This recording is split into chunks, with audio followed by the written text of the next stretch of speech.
주님의 은혜가 이 시간 여러분에게 함께하기를 주의 이름으로 축원합니다. 우리 옆에 있는 분, 뒤에 있는 분에게 만나서 반갑습니다. 은혜의 시간 되시기 바랍니다.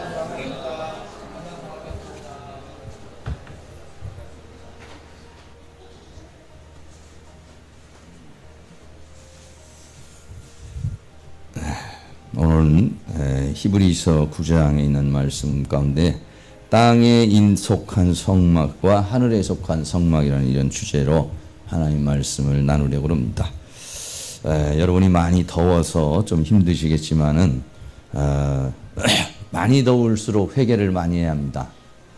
왜냐하면은 많이 더운 사람이 자연을 파괴했기 때문에 그래서 이상 현상이 일어나서 오늘날 이렇게 날씨가 더워진 것이죠. 우리가 자연을 더 잘 가꾸고 잘 이렇게 사랑을 해야 되는데 그러지 못해서 이 자연의 생태계의 변화가 일어나서 이렇게 많이 덥고 그렇게 되고 있습니다. 히브리서를 보면은 성막에 대한 이야기가 많이 나옵니다. 그리고 광야에 대한 이야기가 많이 나오죠. 그래서 오늘은 이 성막에 대한 이야기를 함께 말씀을 나누는 그런 시간들을 가지려고 합니다.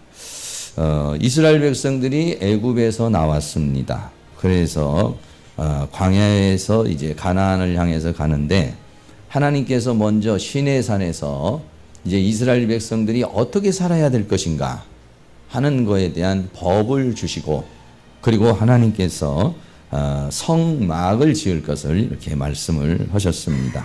그래서 성막이라고 하는 것을 짓게 되는데 이런 모양입니다. 이런 모양으로 하나님께서 이제 성막을 짓게 하셨습니다. 그래서 이 성막은 이렇게 있는데 구조적으로 보면은요 제일 앞에 있는 게 뜰입니다. 그리고 그 다음에는 이제 성소, 그 다음에는 지성소 이렇게 돼 있어요. 그래서 크기가 어느 정도냐면은 길이는 약 50m 정도, 좀 50m 정도. 밖에 있는 길이가 그렇다는 겁니다. 50m고요. 또 넓이가 25m 정도 되는 겁니다. 그래도 좀 크다고 이렇게 말할 수가 있겠죠. 이것을 이제 본때 가지고 이제 솔로몬 시대에는 이렇게 성전을 이렇게 지은 겁니다. 건물로 이스라엘 백성들이 이제 가나안 땅에 들어와서 살면서는 이렇게 성소를 지어 가지고 솔로몬이 지은 성소는 뭐 엄청난 그런 금, 은, 동 이런 것들을 가지고서 짓게 됐죠. 그래서 성막에서는 이 광야에서는요 이걸 지었는데 재료가 뭐냐면은 조각목이라는 게 조각목. 조각목이라는 건 뭐냐면은 아카시아 나무라는 겁니다. 원래 아카시아 나무는 뭐 이렇게 목재로 쓸 만한 것이 사실은 아니죠. 근데 거기에다가 전부 다 금을 입힌다든지 노스를 입힌다든지 이렇게 입혀가지고 썼어요. 그러니까 근데 예수님의 인성과 신성을 얘기하고 또는 우리들의 육체의 연약함 위에 덧붙여질 금 같은 믿음 뭐 이런 걸 상징을 하는 거예요. 그래서 이렇게 지어졌는데 솔로몬 시대에 와서는 어마어마한 뭐 이런 조각목이 아니라 백향목 아주 기가 막힌 나무를 가지고서 이렇게 짓고 돌들도 아주 이 안에서는 돌을 쓰지도 않고 밖에서 다 다듬어 가지고 이렇게 이제 지었죠. 그래서 엄청난 그러한 성전을 지었습니다마는 솔로몬이 지었는데 솔로몬이 범죄함으로 인해서 결국은 이 성전은 완전히 또 멸망을 당하죠. 파괴가 돼 버리고 지금 현재도 이제 이스라엘에 가면은 이 성전은 완전히 다 무너져 버렸고 거기에는 벽만 좀 남아 있어요. 벽만 좀 남아 있어서 거기를 통곡의 벽이라고 그렇게 얘기를 하면서 거기에 가서 이제 이스라엘 백성들이 지금도 모이기는 하죠. 그렇습니다. 이 성막이라고 하는 것을 하나님께서 지으라고 그랬는데 출애굽기 25장 8절에 내가 그들 중에 거할 성소를 그들을 시켜 나를 위하여 지으라. 다시 말하면 하나님의 집을 지으라는 겁니다. 예.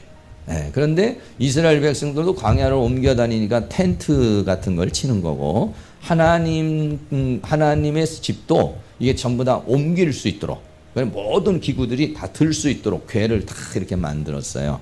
그래서 이 성막이라고 하는 것, 오늘날로 말하면 교회라고 말할 수도 있겠습니다만은 뭐냐면 이것은 하나님이 거하시는 곳이다. 하나님이 사시는 곳이다. 뭐 산다고 그러면 좀 표현은 이상하지만 하나님의 임재가 있는 곳이다. 이렇게 말할 수가 있습니다. 그리고 두 번째는 여기서 뭐를 하냐면 하나님께 제사와 예배를 드리는 곳입니다. 여기에 가서 하나님이 사신다고 그냥 하나님 혼자 사시라고 그러는 것이 아니라 여기 가서 하나님을 만나고, 하나님을 만나서 하나님 앞에 제사를 하고 하나님 앞에 예배를 하는 장소가 바로 성전이죠. 그리고는 그러고 난 다음에 이 성전의 기능 중에 가장 중요한 것 중에 하나가 뭐냐면 인간의 이 죄 문제를 사는 기능을 하는 거죠. 왜냐하면 사람의 불행이라는 건 뭐냐면 이 죄라는 문제 때문에 그래요. 여러분의 가정도 부부가 행복하려면 죄가 없으면 행복해집니다. 우리 교회도 마찬가지고, 우리 대한민국 잘 사는 방법은요, 경제가 왕성해지는 것도 중요하지만은 죄가 많이 빠져나갈수록 행복해집니다. 그런데 요즘에는 뭐 경제는 올라가도 죄는 더 많아지죠. 그러니까 행복 지수는 더 떨어지는 그런 현상 속에 있습니다. 사람들은 돈을 벌려고 애를 많이 쓰지만, 돈도 벌어야 되겠지만은 더 중요한 건 죄를 없애야 돼요. 자신 안에 죄를 없애고, 가정의 죄를 없애고, 사회의 죄를 없애면요, 그러면은 더 행복합니다. 그런 가정이 되는데, 이 죄 문제를 해결하는 데가 어디냐? 성막이 되는 것입니다. 그 다음에 네 번째는요, 하나님의 은혜와 축복을 받는 것입니다.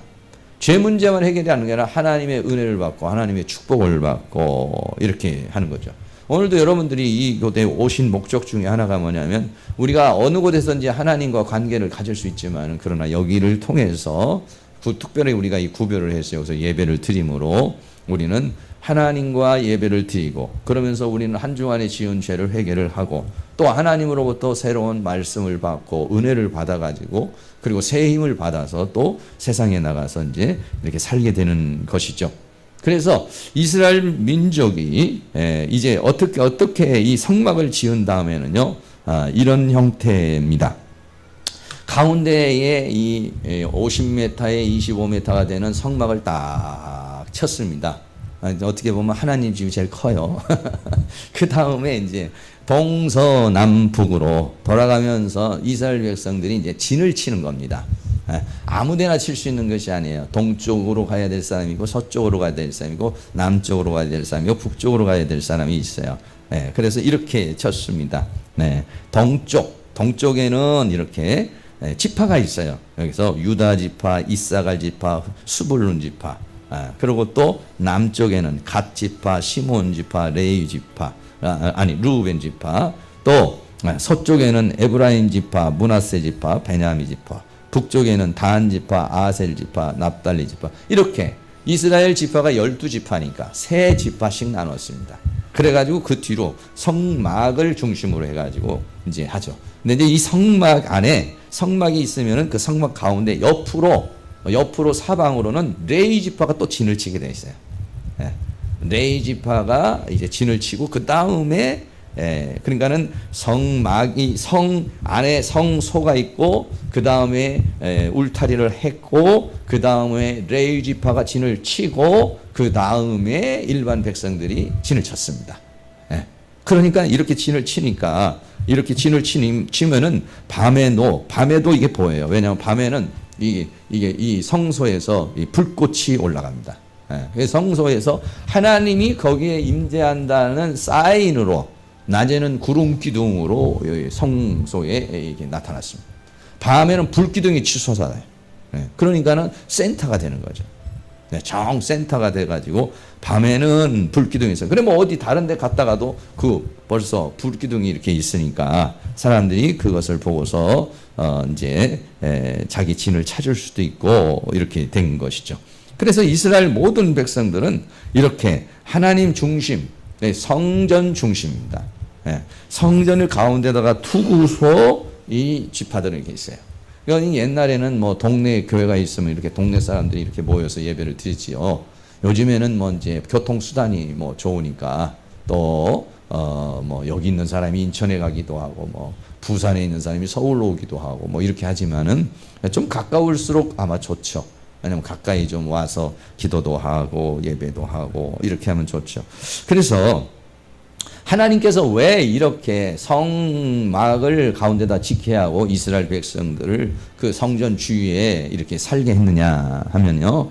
그는 여러 가지 의미가 있습니다만 첫째는 사람은 하나님을 바라보면서 살아야 된다는 겁니다. 여러분이 한 주간 살면서 이것도 바라보고 저것도 바라보고 이렇게 막 이렇게 바라보는데요. 그런 것을 바라보다가 주일날은 뭐냐면 하나님을 바라봐요.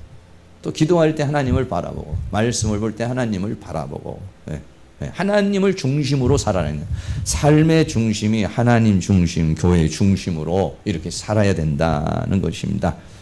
그래 왜 그러느냐?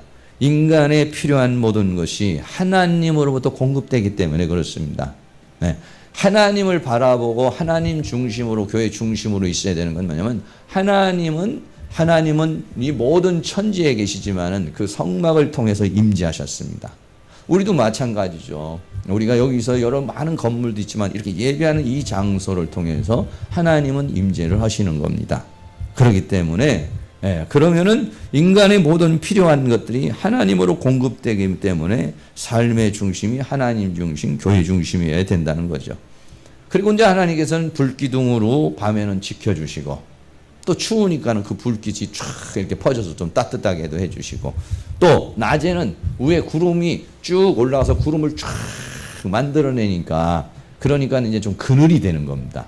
여러분 사막에 가보셨겠고 요즘에도 뭐 하도 더워서 뭐 이렇게 어느 지역에서는 뭐 어떤 분들이 하도 더우니까 버스 정류장이나 이런 데다가 텐트를 쳐가지고 봉사를 하시는 분들이 계시더라고요. 그러면 버스 타는 시간에도 시골이나 이런 데서 그 그늘에 들어가면 벌써 한 3, 4도 차이가 나는 거예요. 그늘 안으로 들어가면 벌써 그렇게 시원하죠. 하나님께서는 이제 낮에는 구름 기둥을 주어가지고 이렇게 시원하게 이렇게 하시고 그렇습니다. 그리고 하나님은요 우리와 함께 하기를 원해요. 이걸 여러분이 알아야 돼요. 하나님은 우리와 함께 살기를 원해요. 부모가 어떻게 보면은 요즘에는 이제 자녀들이 자꾸 귀찮게 하니까 떨어져 살려고 그러지만은 부모들이 이제 자녀하고 같이 살고 싶은 마음이 있잖아요. 그런데 요즘에는 자꾸 애들만 맡기고 고생을 시키니까 따로 떨어져 살려고 그러지만은 이렇게 같이 옛날엔 대가족으로 이렇게 살았어요. 그래서 하나님은 사람과 함께 나와 함께 하기를 원한다는 것이에요. 그리고 또 한 가지는 뭐냐면은요. 이 믿는 사람들을 그냥 백성이지만은 민수기 2장 32절 말씀에 보면은 이상은 이스라엘 자손이 그 종족을 따라 계수함을 입은 자니 모든 진의 군대라고 그랬어요.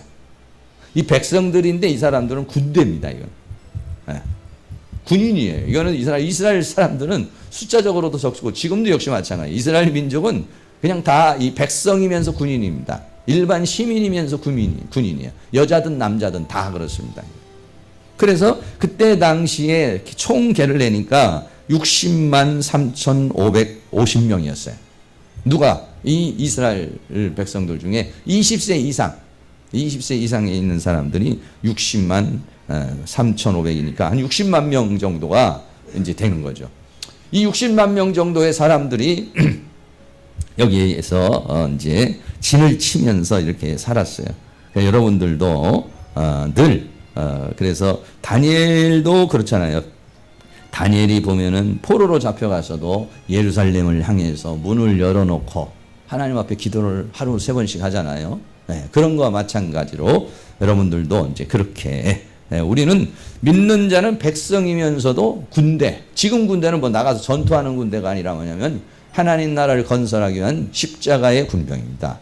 원수 마귀와 싸우고 우리를 공격하고 우리를 쓰러뜨리는 사단과의 싸움을 하는 군대다. 이런 얘기죠. 옆에 있는 분에게 한번 얘기해 주세요. 집사님은 군인입니다. 십자가의 군병입니다. 군인이 뭐 군기가 다 빠져가지고 군기가 다 빠져가지고 이게 날씨가 더우니까 여러분 졸지 마시고 회개를 하라고 그랬대. 왜냐하면 이게 다 우리가 자연을 파괴해서 이렇게 더워진 거예요. 그러니까 이게 정신 똑바로 차리고 하나님 도대체 왜 이렇게 날씨를 덥게 합니까? 사람들이 전부 다 자연을 파괴시키고 오염시켜가지고 그래서 이 날씨가 이렇게 된 겁니다. 그래서요 이렇게 돼서 이제 성막이 있으면 성막문이 있어요. 첫째로 출애굽기 27장 16절에 뜰 문을 위하여는 청색, 자색, 홍색 실과 가느게 꼰 배실로 수놓아 짠 20규빗의 장이 있게 할지니 그 기둥이 넷이요 받침이 넷이며 이렇게 말했어요. 다시 한번 여러분들 보여드리면은 이 성막 문이 어떻게 되어 있느냐면은 이렇게 되어 있습니다. 제일 앞에 문이 하나입니다. 이거는 동쪽에만 딱 문이 하나가 되어 있습니다. 동쪽에 문이 하나가 딱 있는데 전체적인 그림을 보면 이렇게 되어 있고요. 전체적인 그림을 보고 바로 이 번제단 앞에 바로 이제 성막 문이 있어요. 이 성막 문은 굉장히 길어요. 이게 길게 이렇게 되어 있습니다. 근데 전체 그 성막은 전부 다 흰색으로 그러니까 울타리를 친 겁니다. 전부 다 나무를 쫙 박아서 흰색으로 전체 울타리를 쳐서 아무도 못 들어오게 이렇게 만들었죠. 근데 문은 색깔이 있어요. 청색, 자색, 홍색, 백색 이렇게 짰습니다. 이것은 무엇을 상징하느냐면은 이 문은 뭘 상징합니까? 이 문은 예수 그리스도를 상징해요. 이 문으로 우리가 들어가서 이제 하나님 앞에 나아가는데 구약의 시대에는 이 문을 통해서 들어가요. 그러나 신약의 시대에는 어떻게 이 문이 없어 어디 있는지 없어 알 수가 없죠. 이 문이 무슨 문이냐 하면은 예수 그리스도가 문입니다. 할렐루야. 요한복음 10장 7절 말씀에 그러므로 예수께서 다시 이르노는데 내가 진실로 진실로 너에게 말하노니 나는 양의 문이요 내가 문이니 누구든지 나로 말미암아 들어가면 구원을 얻고 또는 들어가며 나오며 꼴을 얻으리라 이렇게 말했어요. 하나님께 나아가는 문, 하나님께 나아가는 출입구가 어디냐면 바로 예수 그리스도를 통해서만이 하나님께 갈 수가 있습니다. 할렐루야.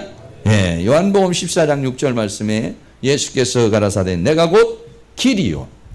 어디 무슨 길이냐? 하나님 아버지께 나가는 길이란 말이에요. 진리요. 이거는 참이다 이거. 변함이 없다 이런. 그리고 뭡니까? 생명이요. 여기 가서 얻는 게 뭐냐? 생명이다. 나로 말미암지 않고는 아버지께로 갈 자가 없다는 것은 바로 이 성막으로 말하면 지성소로 들어올 수가 없다. 이렇게 말했어요. 그래서 이 문은 다른 문하고 좀 다르게 이렇게 만들었어요. 색깔을 줬어요.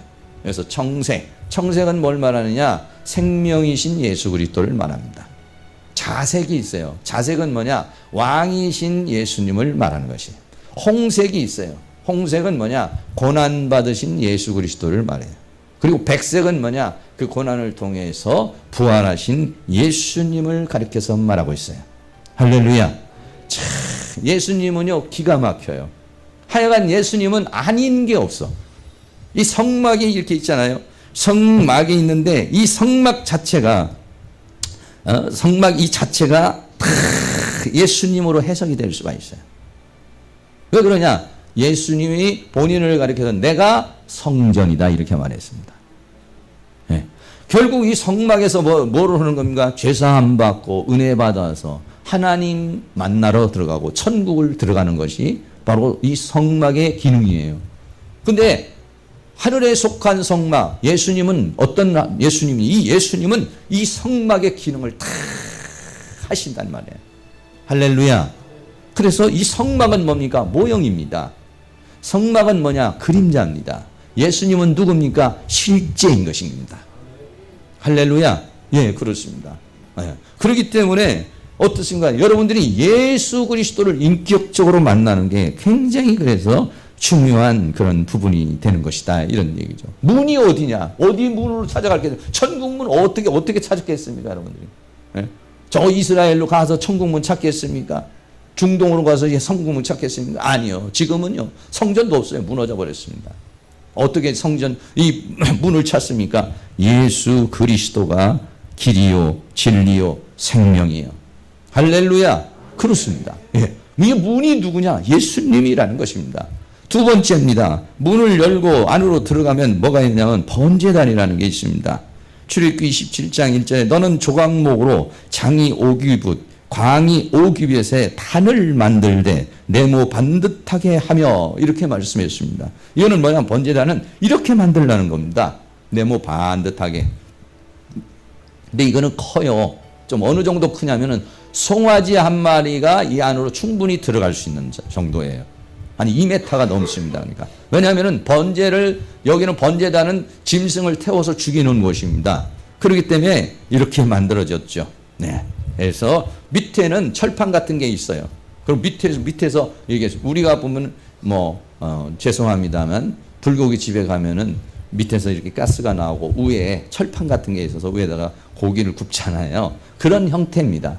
그러니까는 밑에서 불 장작을 뗄 수 있게 만들었고 그 위에다가 짐승을 각을 떠가지고 점승을 전부 다 잘라가지고 내장 같은 거 다 빼버리고 여우에다가 태워버리는 것이 뭐냐면은 바로 이 번제단이라고 하는 것입니다. 네.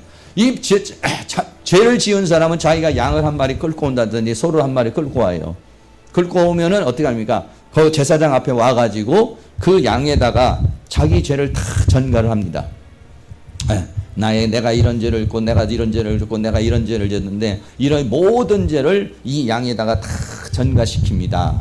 이렇게 하죠. 그러면 그걸 다 전가를 시키면은 제사장이 어떻게 합니까? 그 양을 데리고 가가지고 양을 죽입니다.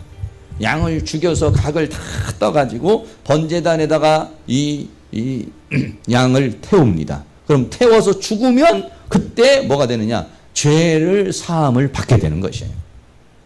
네.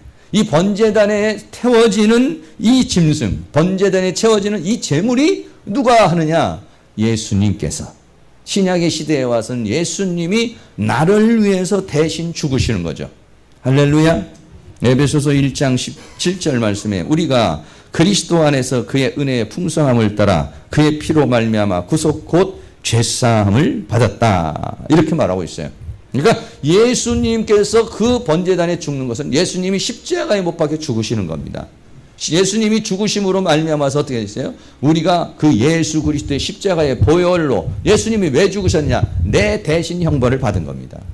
내 대신 고통을 받으신 것이에요. 내 대신 죄인이 되신 것이에요.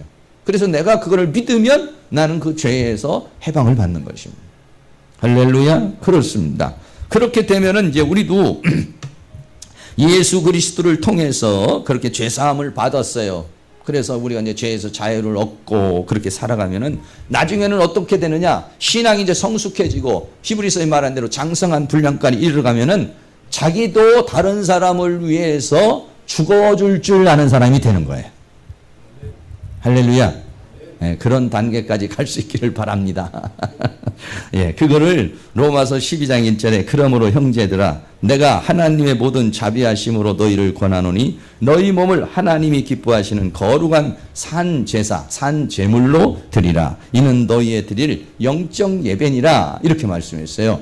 내가 예수 그리스도를 통해서 죄사함을 받았어요. 예수님이 내 대신 형벌을 받았어요. 이 은혜를 받은 사람은 내 남편의 형벌을 내가 대신 받고 내 자녀의 아픔을 내가 받아서 나를 통해서 이 사람을 구원하는 내가 가정의 제물이 되는 거죠.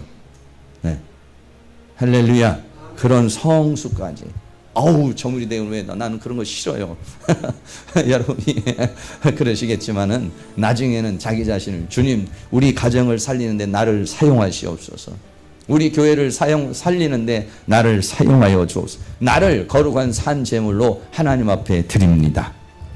여러분, 세상은 어떻게든지 남의 것을 빼앗고 어떻게든지 자기가 고생을 안 하려는 것이 세상 법칙이에요. 그러나 그리스도 안에 있는 법칙은 뭐냐면은 나를 주는 겁니다.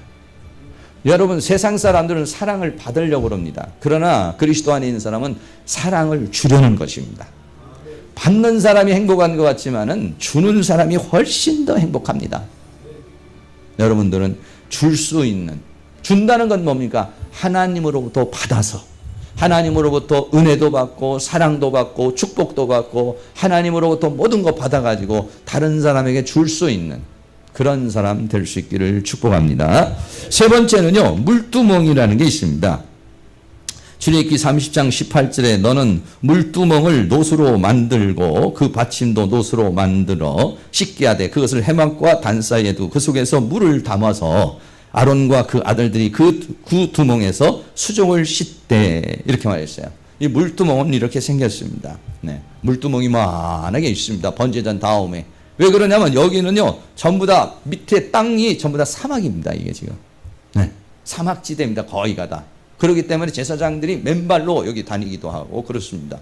네. 그리고 또 여기는 뭐 먼지도 일어나고 그래요. 그리고 또 짐승을 잡다 보면은 또 피도 묻고 그러죠.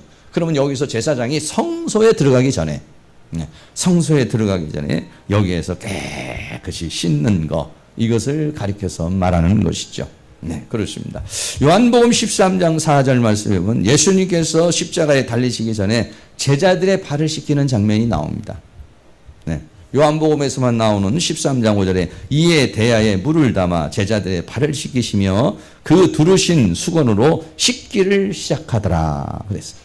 발을 씻기니까 베드로가 깜짝 놀랐죠. 아니 내가 선생님의 발을 씻어야지 선생님이 내 발을 씻어주는 거 아니야. 이거는 세상의 법칙은 어떻습니까? 세상의 법칙은 밑에 있는 사람이 위에 있는 사람을 씻어주는 겁니다. 그러나 교회의 법칙은 뭐냐? 이 영의 법칙의 세계는 뭐냐면은요, 먼저 믿은 사람, 신앙이 높은 사람이 더러워진 성도들의 발을 씻어주는 것입니다. 할렐루야. 때를 벗겨주는 게 아니에요. 이거는 때를 벗겨주는 것이 아니라 뭘 상징하는 거냐면 세상에서 지친 발, 세상에서 더러워진 발, 이것을 씻어주는 역할. 오늘도 여러분들이 세상에 살면서 다리들이야 많이 아플 거예요. 이것저것 하면서 힘들 거예요. 그거를 여러분들이 신앙이 좀 더 하나님으로부터 더 많은 그 성장한 사람들이 이걸 씻어주는 그 역할을 예수님께서 하셨죠. 네, 그런 것처럼 요한복음 15장 2절에도 내가 있어 과실을 맺지 아니하는 가지는 아버지께서 이를 제버리시고 무릇 과실을 맺는 가지는 더 과실을 맺게 하려 이를 깨끗게 하시니라. 너희는 내가 일러준 말로 이미 깨끗하였으니 이랬어요. 다시 말하면 이 물두멍에서 씻는 것은 뭐냐면 진리의 말씀으로 씻는 걸 말하는 것입니다. 번제단에서는 예수님의 피로 씻습니다.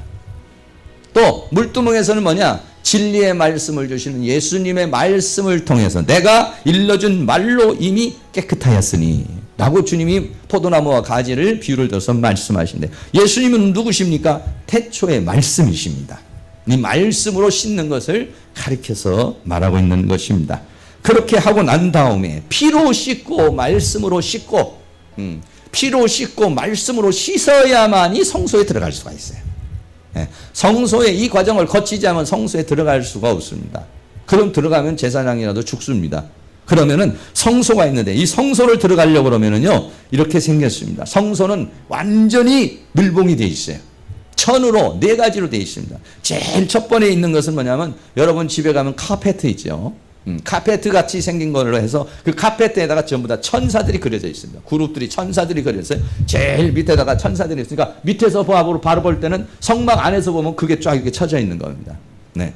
그 다음에 두 번째로는요, 염소 털로 짠 배가 있어요. 염소 털로 짠 배를 갖다가 그 다음에 흰색인데 그거를 덮었습니다.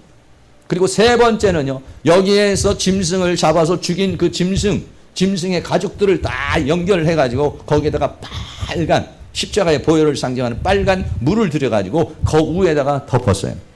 그리고 마지막에는 위에다가는 해달의 가죽으로 이렇게 딱 덮었어요.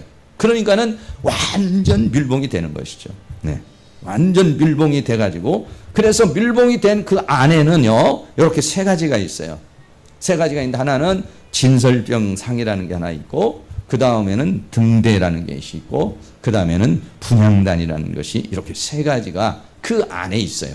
근데 이 안에는 완전히 깜깜한 그런 상황이죠. 네. 그래서 그 안으로 들어가면 이 진설병이라고 하는 건데, 출애굽기 25장 23절 너는 조각목으로 상을 만들되, 그러니까 진설병이라는 거는 일반 상인데 좀 높은 상이죠. 상에다가 뭘 놓았냐? 떡을 놓은 겁니다. 떡을 어떻게 놨냐? 2줄로 놨습니다. 이렇게 떡을 2줄로, 흰 떡을 만들어가지고, 빵이죠. 그러니까 우리나라 말로는 떡이지만 여기서는 빵입니다. 빵. 동그란 빵. 또 호빵같이 생긴 거, 그런 거 비슷하게 생긴 거. 그런 것들을 6개 이렇게 놓죠. 전병이라고도 하죠. 이렇게 6개씩 놓아서 이게 이제 흐트러지지 못하게 위에다 꾹 눌러 놓는 거. 이겁니다. 네. 그러니까는 이건 뭐냐면 상에다가 밥상에다가 먹을 것을 놓은 것 같은 그런 상. 이게 진설병입니다. 이게 몇 개가 있냐면 12개가 있습니다. 12개. 이건 무엇을 상징하느냐면 이스라엘 백성들 12지파를 상징하고 있습니다. 이스라엘 이 빵에는 12지파를 상징하고 이 12지파에게 일용할 양식을 주시는 하나님의 은혜를 상징해 주고 있습니다. 네. 시편 23편 5절에 보면 다윗이 그랬어요. 주께서 내 원수의 목전에서 내게 상을 베풀어 주신다. 기름으로 내 머리에 바르셨으니 내 잔이 넘치나이다. 이런 말씀을 했죠. 네. 그리고 이 떡은 무엇을 상징하는 것이냐면 이스라엘 12지파를 상징하면서도 예수님 자신을 말씀하고 있어요. 요한복음 6장 48절에 보면 내가 곧 생명의 떡이니 너희 조상들은 광야에서 만나를 먹었어도 죽었거니와 이는 하늘로서 내려온 떡이니 사람으로 하여금 먹고 죽지 아니하게 하는 것이니라. 여러분 구약에서는요 이 떡 먹고 살았어요. 하나님께서 이 떡을 상징적으로 이스라엘 백성들에게 떡을 주었어요. 그러나 신약에 와서는 다시 말하면 광야에서는 무엇을 줬느냐? 만나를 내려주신 거예요. 신약에서는 뭐냐? 예수님이 그런 만나를 주시는 게 아니라 생명의 떡을 주시는 것입니다. 우리의 영혼의 생명의 떡을 주시는 것입니다. 할렐루야. 차원이 달라진 것이죠. 네, 차원이 달라진 거죠. 구약에서는 먹을 떡을 주셨지만은 신약에 와서는 뭘 주시는가? 예수님 자신을 우리의 영혼의 생명의 떡으로 하늘로부터 내려온 떡을 준 것이에요. 그러니까는 구약의 시대는 육체적인 떡을 먹고 살았고 지금은 뭐냐? 신령한 떡, 하늘로부터 내려온 떡을 먹는 것이에요. 할렐루야. 이 떡을 여러분들이 많이 잡수시기를 축복합니다. 그 다음에는 금 등잔이 있어요. 등잔. 출애굽기 25장 31절에 너는 정금으로 등대를 쳐서 만들되 이렇게 말했어요. 등대를 만듭니다. 어떤 등대냐면 이렇게 생긴 등대입니다. 네. 가운데 대가 하나가 있고요. 그 다음에는요 전체적으로 6개가 이렇게 쭉 있어서 여기 위에다가 전부 다 불을 붙이도록 이렇게 되어 있습니다. 네. 그리고 그 가운데는 뭐에 들어가 이 안에서부터 밑에서부터 뭐가 들어가게 되냐면 기름이 통하도록 이렇게 되어 있어요. 그래서 기름이 거기에 들어 감람유가 쭉 들어가 가지고 여기에다가 우리나라로 말하면 촛불 비슷한 호롱 옛날에 등불 같은 그런 개념으로서 등불이 켜져죠. 그러면 이 안에는 워낙 껌껌한 곳이기 때문에 그래서 이 빛에 의해서 그 안을 비추도록 이렇게 되어 있죠. 그렇기 때문에 이 빛은 출애굽기 27장 20절 말씀에 너는 또 이스라엘 자손에게 명하여 감나무로 찌어낸 순결한 기름을 등불을 위하여 내게로 가져오게 하고 끊이지 말고 등불을 켜라 이렇게 말했습니다. 이 등불은 꺼지면 안 돼요. 제사장이 아침 저녁으로 가서 늘 이 등불은 켜져 있도록 이렇게 만든 곳이 바로 이 성소입니다. 여러분 이 성소는 우리에게 무엇을 얘기해 주는 건가요? 네. 무엇을 얘기하겠습니까? 빛, 네, 빛이죠. 세상의 빛이 되시는 예수 그리스도를 상징해 주고 있습니다. 네. 요한복음 1장 9절에 참빛 곧 세상에 와서 아까 그 빛은 그냥 등대의 빛이지만 예수님은 그 참 등대의 빛의 실제인 참빛 세상에 와서 각 사람에게 비추는 빛이 있었나니 또 내가 세상에 있는 동안에는 세상의 빛이라 이렇게 말씀을 하고 있습니다. 참, 여러분 신기하지 않습니까? 예수님은 생명의 떡도 되시고 예수님은 번제단의 제물도 되시고 예수님은 하나님 앞에 나아가는 문도 되시고 그러니까는 여러분 교회 아무리 다녀도 예수님을 인격적으로 못 만나면 아무 소용이 없는 겁니다. 바울이 뭐라고 말했습니까? 내가 가진 모든 것 다로 해로 여기는 것은 그리스도를 아는 것이 가장 고상함이라. 네. 그리스도를 얻고 그리스도 안에서 발견되려 함이라 그랬어요. 왜 그러냐? 이 모든 것들은 등대나 이런 것들은 전부 다 모형입니다. 이거는요. 네. 모형이에요. 이 모형, 이 등대를 보고서 이 등대 되시는 빛 되시는 예수님이 와버리는 거죠. 할렐루야. 이 등대의 빛이야 성소밖에 더 비치겠습니까? 그러나 예수님은 모든 사람에게 빛을 비추고 이 빛을 받으면 우리는 어두움에서 구원을 받는 겁니다. 사단이 세계 어두움의 세계에서 이 빛을 받으면은 그럼 어떻습니까? 생명을 얻고 그 어둠에서 이제 구원을 받게 되는 그런 역사가 일어나게 되는 것이죠. 우리 사랑하는 모든 성도님들도 이렇게 세상에 빛이 되는데 이 빛을 받아가지고 이 빛을 받은 사람을 뭐라고 그러냐? 너희는 빛의 자녀요 세상의 빛이다. 할렐루야. 예. 뭐 등불 가지고 다니는 것이 아니라 여러분들이 이 빛을 받으면 마태복음 5장 14절 말씀에 너희는 세상의 빛이다. 여기서 너희는 누굽니까? 이 빛을 받은 사람을 말하는 것이에요. 이 생명의 빛을 받은 사람을 말하는 것이에요. 여러분이 만약에 이 생명의 빛을 받았다면은 여러분이 갈 때 여러분이 가서 막 일하고 사역하는 것을 뭐라고 성경은 영적으로 보면 빛이 다닌다고 이렇게 말할 수가 있습니다. 네, 여러분들이 그 빛을 어두움에 비출 수 있기를 주의 이름으로 축원합니다. 그리고 그 빛을 비추는 그 안에 있는 기름, 이걸 뭐냐? 성령을 상징합니다. 요한일서 2장 27절에 너희는 주께 받은 바 기름 부음이 너희 안에 겨누니, 이 기름 부음이라는 것은 이 등대가 불을 비추기 위해서는 그 안에 기름이 있어요. 기름이 타야 되죠. 마태복음 25장에도 등대가 나오죠. 열처녀의 비유에서도 등불 나오죠. 거기에 기름이 있어야죠. 기름이 있어야 빛을 비출 수가 있어요. 성령 충만하고 말씀 충만하고 은혜 충만해야 세상에 빛이 되는데, 우리도 빛이 되시는 그분을 통해서 여러분도 빛이 될 수 있기를 주의 이름으로 축원합니다. 할렐루야. 여러분이 이렇게 빛이 딱 돼서 집에 내 들어가면은 전부 다 환하게 왜 이렇게 밝아졌어 이렇게 해야지. 어떤 사람은 집에 들어가서 더 꼼꼼하게 하는 사람이 있어요. 아주 그냥 냉정하게 하고 쌀벌하게 만드는 사람도 있어요. 빛이 될 수 있기를 바랍니다. 여섯 번째는요, 분향단입니다. 분향단인데 출애굽기 30장 1절에 보면 너는 분향할 단을 만들지니 곧 조각목으로 만들라 이렇게 말했어요. 분향단은 이렇게 생겼습니다. 네. 그래서 거기에다가 향 피우는 것입니다. 향을. 그러니까는 이제는 지성소로 들어가야 됩니다. 지성소. 여기도 하나님이 거하시지만 지성소에 하나님의 영광이 거합니다. 여러분, 이 깜깜한 세계 속에서 이 지성소로 이제 들어가는데, 지성소로 들어가기 전에 하나님의 영광을 보고 거기서 하나님의 음성을 듣는 것이 지성소입니다. 이거는요, 대제사장밖에는 못 들어가요. 근데 여러분이 만약에 지금 하나님의 음성을 들을 수 있다면 대제사장 된 겁니다. 네. 그 단계까지 간 겁니다, 이게. 여기에서, 시편 141편 2절에 나의 기도가 주의 앞에 분향함과 같이 되며 나의 손드는 것이 저녁 제사같이 되게 하옵소서라고 시편에 그렇게 말했어요. 내가 기도하는 것이 하나님 앞에 이렇게 분향단과 같이 되기를 원합니다. 그런 말씀했어요. 또 요한계시록 5장 8절에서는 책을 취하시되 내 생물과 24장로들이 어린 양 앞에 엎드려 각각 검은고와 향이 가득한 금대접을 가졌으니 이 향은 성도들의 기도드리라 이렇게 말했어요. 할렐루야. 예. 이게 뭐냐면 분향단에 있는 향은 뭐냐? 향이 이렇게 연기가 모락모락 올라가는 것은 무엇을 상징하는 것이냐? 우리의 기도가 하나님 앞에 상달되고 우리의 기도를 가리켜서 말씀하고 있는 것입니다. 여러분의 기도가 하나님 앞에 다 상달될 수 있는 그런 은혜의 역사가 일어날 수 있기를 주의 이름으로 축원합니다. 그런데 이 중간에서 우리를 위하여 중보하시는 분이 계시다는 거예요. 그게 누굽니까? 히브리서에서 말하고 있는 하나님 보좌 우편에 앉아 계셔서 우리를 위하여 기도하시는 중보자 멜기세덱 대제사장을 말씀하고 있어요. 그게 누구냐? 히브리서 7장 24절에 예수는 영원히 계심으로 그 제사직분도 갈리지 아니하나니 그러므로 자기를 힘입어 하나님께 나아가는 자들을 온전히 구원할 수 있으니 이는 그가 항상 살아서 저희를 위하여 간구하심이라. 우리를 위해서 예수님이 간구해 주신다는 겁니다. 네.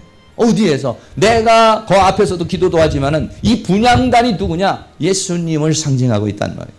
무슨 예수님을 상징하고 있습니다? 나를 위해서 기도해 주시는 예수님. 할렐루야. 그 로마서 8장에도 성령이 말할 수 없는 탄식으로 내가 마땅히 빌 바를 알지 못하지만은 그 빌 바를 위해서 기도해 주시는 분이 성령님이시다고 이렇게 말하고 있어요. 할렐루야. 그렇습니다. 우리들이 여러분들이 기도도 이렇게 하지만은, 그런 어떻습니까? 기도를 하지만은, 어떨 때는 성령의 감동을 따라서 기도하는 게 중요합니다. 여러분들이 어떤 내용을 가지고 우리 집에는 이런 게 필요하고 나는 이런 게 필요해서 여러분들이 나름대로 이렇게 기도를 하지만은 그렇게 이성을 가지고서 나름대로 생각을 가지고 기도를 하지요. 그런데 성령님은 내가 무엇이 필요한지를 더 잘 아시는 분입니다. 그래 여러분들이 가끔 가다가 방언 기도가 필요할 때가 많이 있어요. 방언 기도는 뭐냐면 내 이성으로 기도하는 게 아니라 내 영이 기도를 하는 겁니다. 내 영이 기도를 하는데 내가 뭘 기도하는지 잘 모를 때가 많이 있어요. 뭐냐면은 내 영은 내 영의 필요를 알아요. 내 영은 내 영의 필요가 무엇인지를 아는 거예요. 그래 그 영이 기도하는 것이 방언입니다. 여러분들이 저도 가끔 가다가는 그냥 방언 기도를 합니다. 무슨 얘기인지 모르지만 내가 기도를 그냥 합니다. 어떨 때는 또 통역이 될 때도 있습니다. 그 왜 그렇게 기도를 합니까? 기도를 하는 것은 내가 뭐 어쩌고 저쩌고 이렇게 많이 이렇게 뭐 내 나름대로 큰 뭐 짜임새 있게 이렇게 기도하는 것도 중요하지만은 어떻게 보면은 그 짜임새 있는 기도가 어떻게 보면은 또 짜임새 없는 기도가 될 수도 있어요. 왜? 내가 정말 필요한 거, 내가 정말 기도해야 될 것을 기도하지 못할 때도 있습니다. 기왕이면 여러분들 이성적으로 기도하시는 분, 방언 못 받으신 분도 기왕이면 하나님 앞에 기도할 때, 하나님 이 시간 기도할 때 성령의 감화와 감동을 따라 기도할 수 있도록 은혜를 베풀어 주시옵소서. 우리는 기도하시는 분들 10분을 기도하든 30분을 1시간을 기도하든 나름대로 기도가 딱 있잖아요. 뭐 우리 교회를 위해서 누구를 위해서 이렇게 쭉 기도해서 30분이 되고 1시간도 되고 2시간도 되고 이렇잖아요. 여러분 가끔 가다가 어떨 때는 여러분이 그냥 그 순서 없이 그냥 하나님 앞에 맡겨서 하나님이 오늘은 그냥 아예 성령의 감동 따라 기도하고 싶습니다. 무엇을 기도해야 될지 무엇을 간구해야 될지 주님 나로 하여금 나의 형편과 처지를 아시는 하나님께서 나를 인도하여 주시옵소서. 이렇게 기도할 필요가 있어요. 중보자이신 예수님. 네. 을 가르쳐서 말하고 있습니다. 여기를 지나면 이제는 그 다음에는 지성소로 들어가는 겁니다. 여러분 생각해 보세요.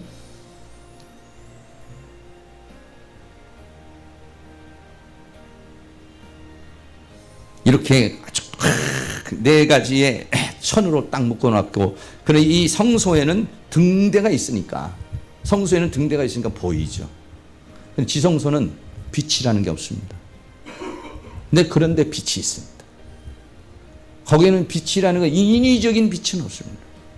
그런데도 그 성소에는 지성소에는 하나님의 영광의 빛이 드러나 있어요. 그렇기 때문에 죄를 가진 사람 곧 들어가면 죽는 겁니다. 이게. 성소는 등대가 있기 때문에 빛이 있기 때문에 활동도 하고 떡상도 갈 수도 있고 이것도 할 수 있어요. 그러나 지성소에는 빛이 없습니다.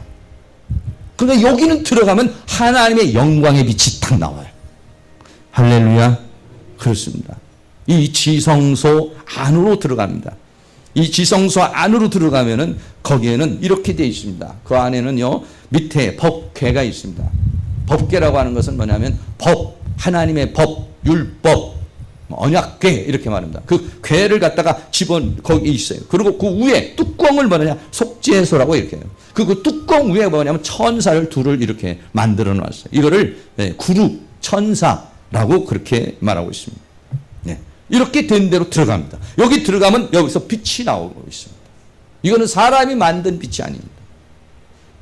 네. 그래서 거기에서 법궤가 있는데요. 25장 10절에 그들은 조각목으로 궤를 짓되 장이 2규빗 반, 광이 1규빗 반으로 이렇게 이제 지으라 이렇게 했어요. 그래서 법궤로 들어가면 이제 이렇게 천사가 둘이 있고 이런 법궤가 있습니다. 네.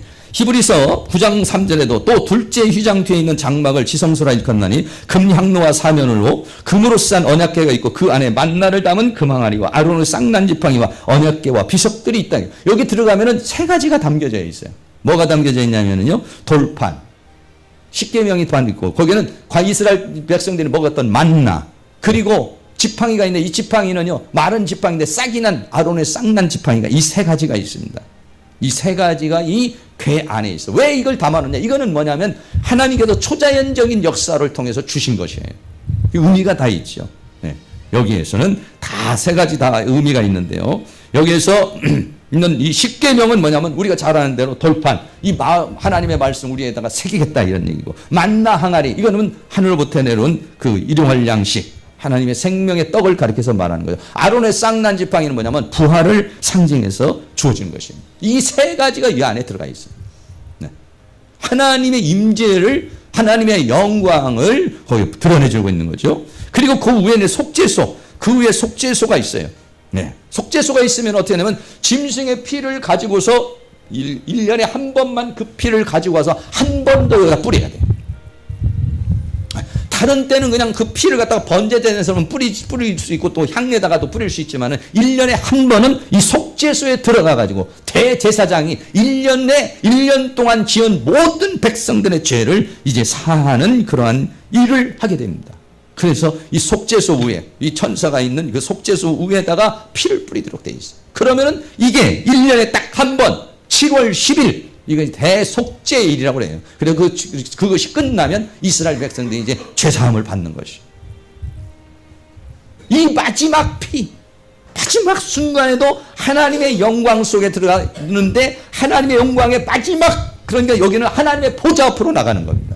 하나님의 영광 앞으로 나가는데 마지막 예수 그리스도의 십자가의 보혈이 아니고는 여기를 통과할 수가 없어요. 왜? 하나님은 거룩이기 때문에 그렇습니다. 그러면 거기에 들어가면 천사가 이렇게 두 그룹이 이렇게 나와요. 날개가 이렇게 들어있습니다. 그건 뭐냐면 바로 여기가 하나님의 영광의 보좌다. 그래서 우리가 계시록 4장에 보면은 하나님의 보좌가 보이는데 그 보좌에 보면은요 똑같습니다. 오늘날 우리 대통령 왕, 옛날에 요즘 왕들이 보면 왕이 이렇게 앉아 있으면 옆에서 수종 두는 어떤 그 사람들이 있죠. 똑같습니다. 계시록 4장에도 보면은 예수님의 보좌가 있으면 양쪽에 천사들이 전부 다 수륵들이 옆에서 수종을 들죠. 하나님의 영광을 드러내주고 있는 것이. 우리는 어디까지 들어가야 되느냐? 여기까지 들어가는 것이. 과거에는 대제사장만 한 번밖에 못 들어갑니다. 여러분들 어떻습니까? 성소에까지만 들어가겠습니까? 대제사장이 들어갔던 그 영광의 지성소까지 들어가기를 원하세요. 영광의 그 지성소까지 여러분들이 들어가 하나님의 영광을 체험하고 하나님의 영광을 볼 수 있는 그런 은혜가 주어질 수 있기를 주의 이름으로 축원합니다. 네. 과거에는요, 결론적으로 말씀드립니다. 성막문은 구원의 문 예수님을 말한다. 번제단은 어린 양 예수님을, 물두멍은 진리의 말씀이신 예수님을, 금등자는 참 빛이신 예수님을, 떡상은 생명의 떡이신 예수님을, 분향단은 중보자이신 대제사장 예수님을, 언약궤는 하나님의 영광이신 예수님을 드러내주고 있어요. 예수님 만나면 다 통과가 되는 겁니다. 할렐루야. 사랑하는 모든 성도님, 히브리서에는 그걸 말합니다. 땅에 있는 성막, 옛날에 광야에 있던 성막은 그렇게 대제사장만 들고 백성은 그걸 체험할 수도 없고 경험할 수도 없습니다. 그러나 신약에 와서 있는 우리들은 어떻습니까? 신약에 있는 우리들은 예수 그리스도를 통해서 이걸 다 체험할 수가 있는 것입니다. 예수 그리스도를 통해 그 하나님의 영광에 들어갈 수가 있는 것입니다. 사랑하는 모든 성도님들이 이 영광의 문으로 들어갈 수 있는 그러한 은혜의 역사가 일어날 수 있기를 주의 이름으로 축원합니다.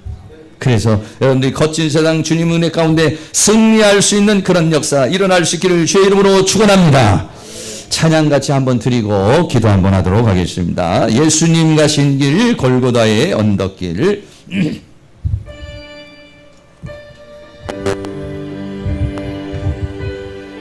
우리의 모든 것이 되시기를 원하시는 주, 번제전도 되시고 등대도 되시고 떡도 되시고 영광도 되시고 님 가신 길 골고다 언덕길 우리의 십자가 대신 지고 가셨네.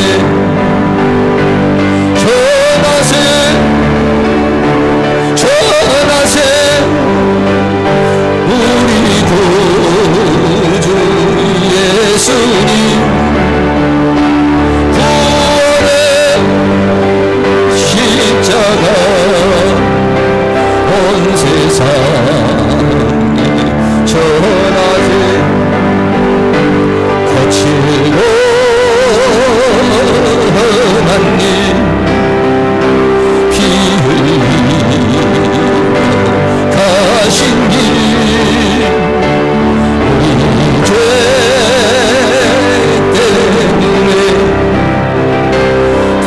선물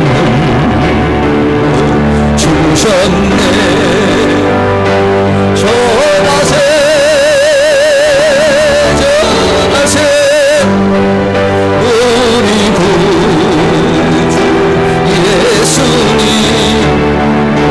보혈의 은혜를 온 세상 전하세. 길이요 진리요 생명 되신 예수님 중자 가운데 다시 사신 예수님 전하세 전하세 우리 구주 예수님 부활의 주님을 온 세상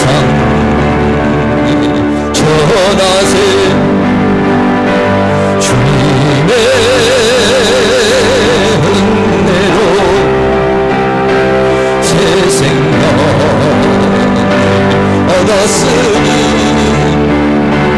감사와 찬양을 할렐루야 주님께 전하세 전하세 우리 구주 예수님 생명의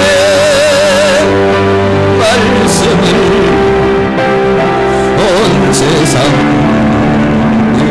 전하세. 다시 통성으로 한번 기도하겠습니다. 사랑과 은혜가 많으신 아버지 하나님 감사합니다. 오늘도 하나님께서 우리에게 은혜를 베풀어 주시고 이 시간 하나님 앞에 나와 기도하고 간구할 수 있는 은혜를 우리에게 허락해 주신 주님과 사랑하는 감사합니다. 성령님 부르신 주님과 사랑하는 감사합니다. 날마다 주님 안에서 기도 안에서 섬기하여 주시기를 원합니다. 하나님의 영광의 보좌에 등단하기 위해서 주님 우리에게 모든 것이 되셨습니다. 주님 우리의 모든 것이 되시면서 나가기를 원하시고 계십니다. 성령님 도우시옵소서. 인도하여 주소서.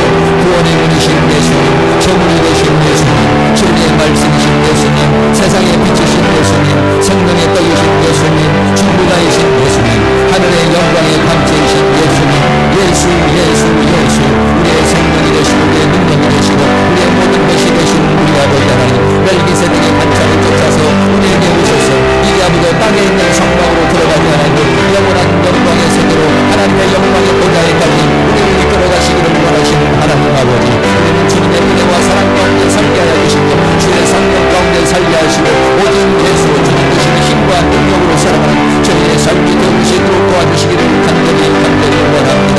우리의 생명이 되시고 우리의 능력이 되시며 우리의 모든 것이 되시는 주님, 그 주님으로 인하여 살아가는 저희의 삶이 되시고 하나님의 긍휼의 손길로 역사해 주시고 주의 권능의 손길로 역사해 주시고 주의 손길로 우리를 주장해 주시고 붙들어 주시기를 간절히 원합니다.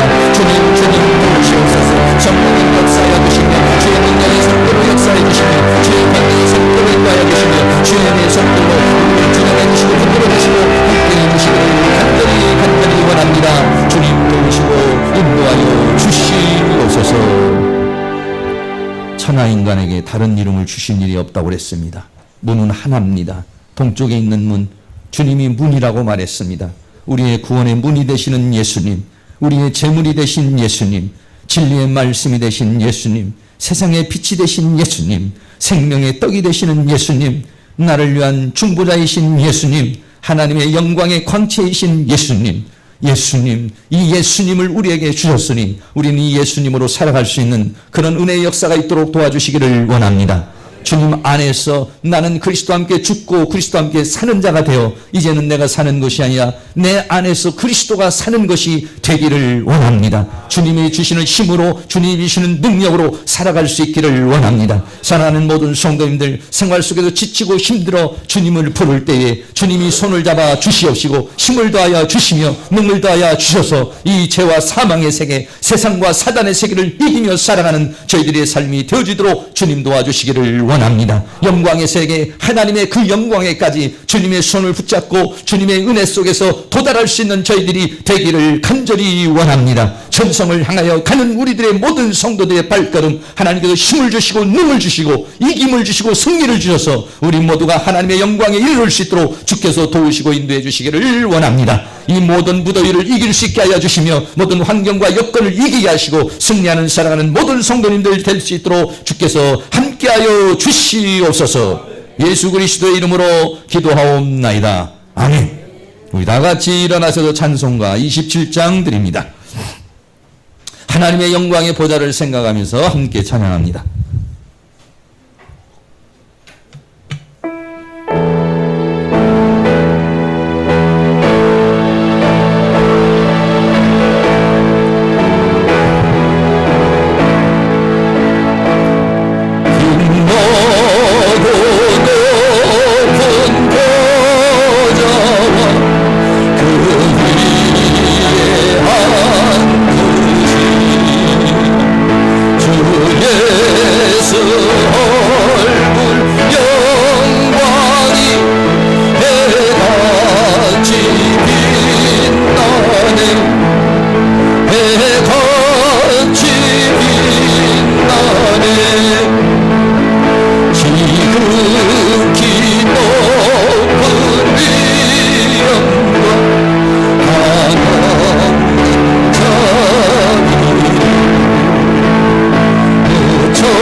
지금은 우리의 영원한 생명의 구주가 되시는 예수 그리스도의 은혜와 하나님 아버지의 끝없는 사랑하심과 성령님의 감화감동 교통 충만 인도하시는 은혜의 역사가 이 시간 고개 숙인 사랑하는 모든 성도들의 머리 위에 가정 위에 삶 위에 이 교회 위에 학교 위에 민족 위에 세계 위에 지금으로부터 영원토록 함께 있을지어다. 아멘.